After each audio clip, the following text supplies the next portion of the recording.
Hello. Yes. Good afternoon, everybody.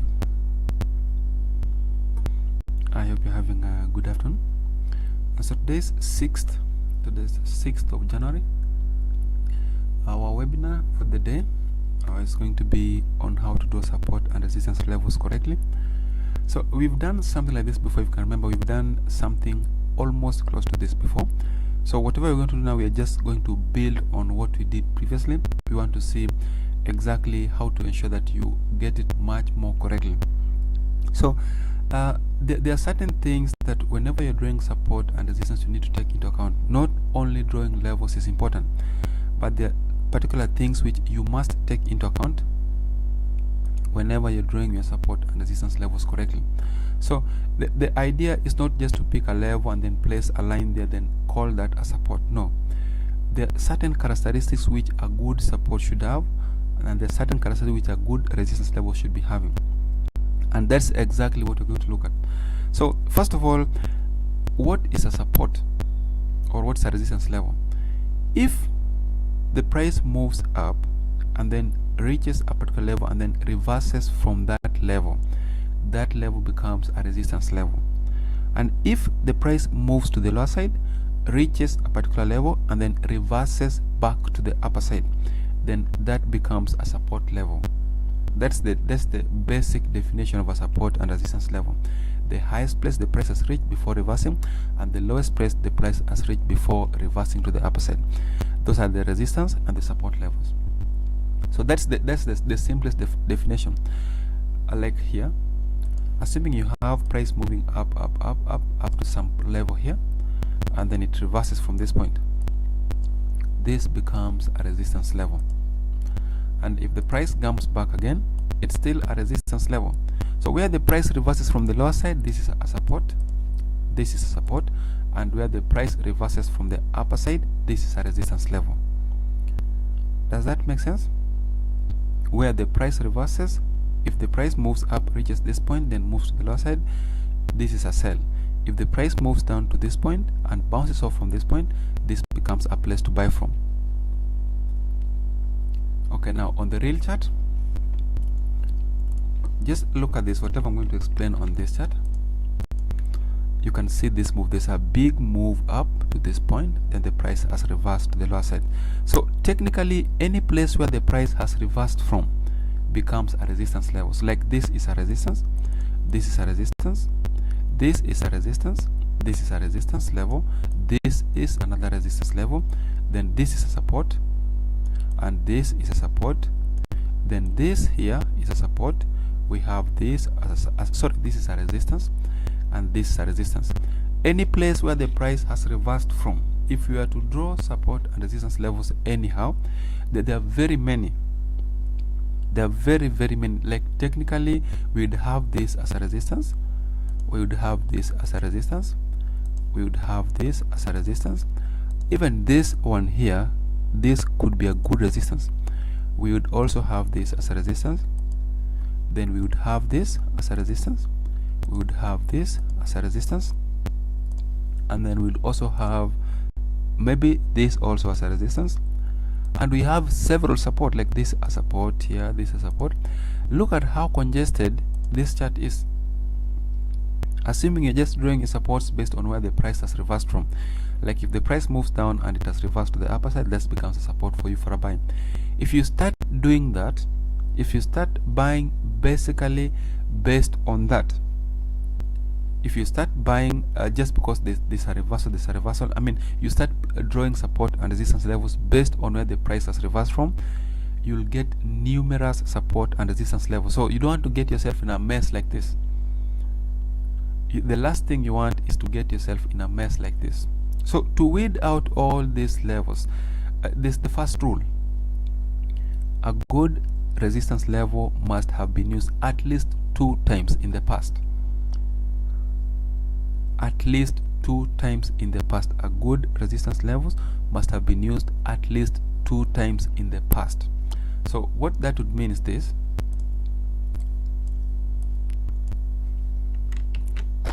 so if I want to draw a level, I'll come here, pick a resistance level that is based on this point, and then check the past to see how many times the price has used it as a resistance level. You can see this is the first touch, this is the next touch, this is the next touch, and this too is the next touch. Then we have this here. So we have a resistance level, we have a resistance level, we have a resistance, we have a resistance, we have a resistance, and we have a resistance. So if the price comes back to this level here, that will give us the ideal place to look for a sell from. You can see that that place has not been used, or not only once, not 2 times, not 3 times, but almost 4 times. If you find a level which the price keeps using again and again and again for the same purpose, that is for a sell, for a sell, for a sell, for a sell, for a sell, if the price gets back to the same place, that will likely be a good place to look for a sell from. It's likely going to be a good place where you want to look for a sell from. Does that make sense? So that's the first rule. A good support or a good resistance level must have been used at least 2 times in the past for the same purpose. If it's a resistance, it must have been used for the same purpose for a sell. If it's a support, it must have been used previously for a buy. Let's get another example here. So today we are focusing only on the horizontal levels, no diagonal levels. So we have this here, we have that, and then you have this. So this leg and this is a support. You can see that in the past it has been used previously. You are likely going to buy it because this is support previously, this is support previously, we have a support previously. And then there's another one at the top. We have this here, then we have this. So this is like a resistance level, this is a resistance level, this is a resistance, this false break, and this is a resistance. We have a support, we have a support, and we have a support at this price. So that should be like one of the main things that you're supposed to look at. A good resistance level or support level must have been used previously for the same purpose. So if a price is using a level as a support for the first time, you may not know that it's a real support. If it has been used for the second time, then now you'll know this as support. So you're supposed to focus on a buy from that point. Is that clear? So another thing, the next rule whenever you're doing support and resistance level, the next most important thing is that level must have been used for an opposite good support level. Ensure that in the past the same level has been used for a sell, for a buy. So you're supposed to buy from a support, yes, but ensure the same place was being used as a sell place. So if a level is current level, is that clear?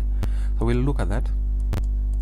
Look at this. We had a support here, we had a support here, we had a support, we had a support. Then this previously it was a resistance, it was a resistance, it was a resistance. There's this breakout.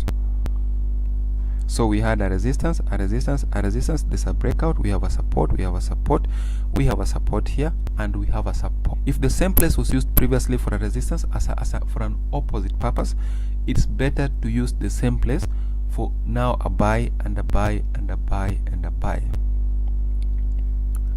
Is that clear? Like in this case, you can see here we had here a resistance, we had a resistance, we had a resistance, we had a resistance.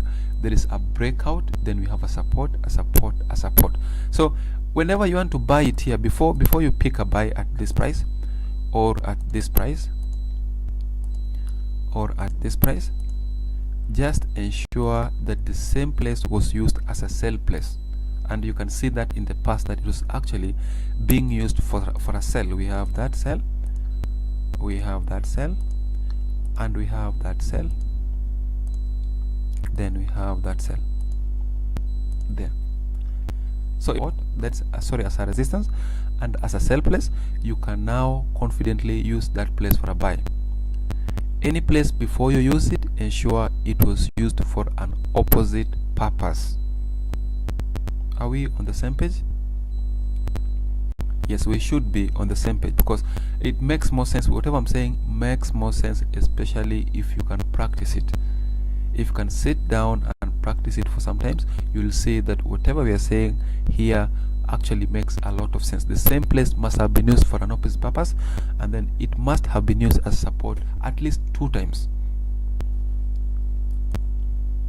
Okay, let's check another example.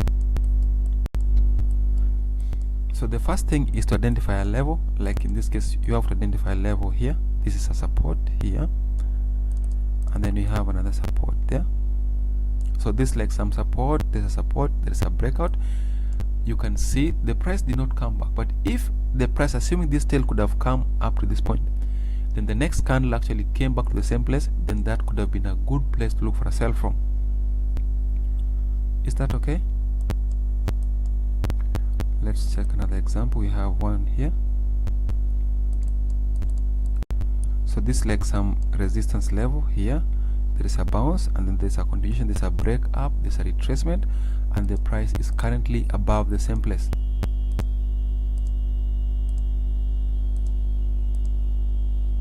So this is a good place you want to buy from. You're not buying just because this is a support. You are buying because the same place was used as an opposite for an opposite purpose. It was used for a sell.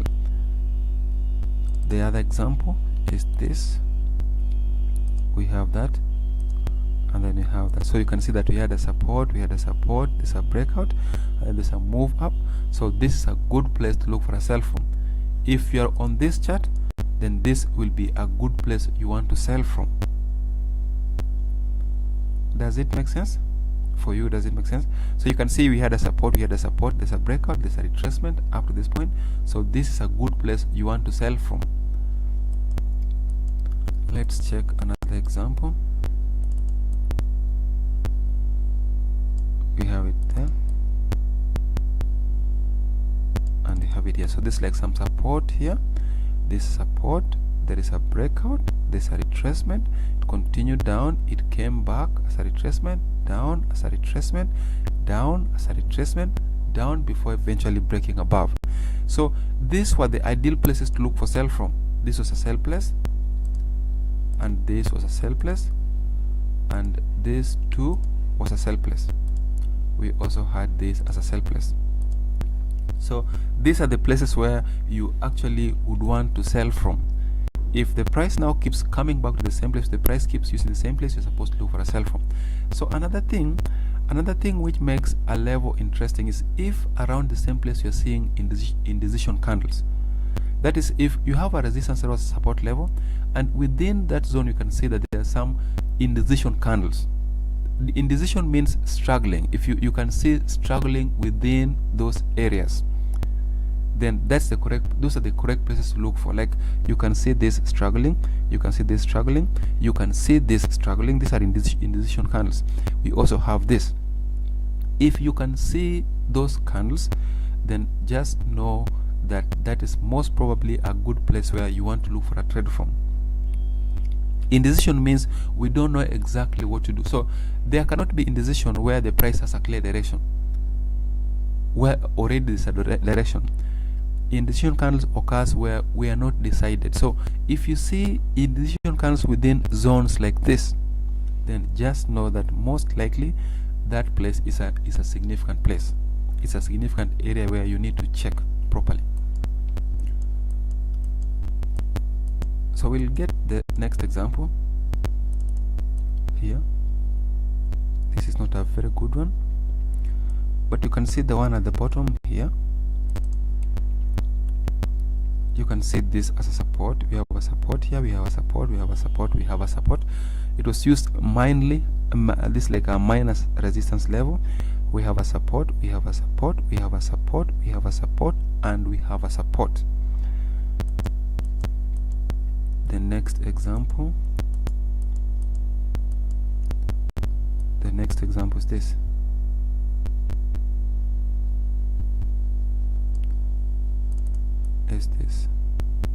So we have a resistance level, and then there's a break above. On the other side we have a support here, and we have a support here. So this is a support, and a support. It was not used previously as a resistance, but you can see that it has been used as a support. Then the next level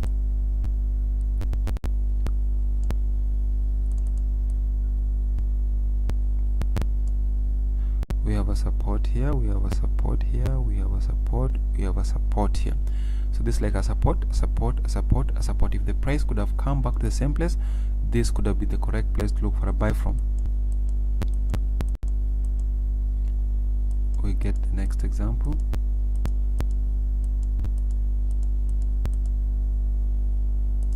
This is a support here.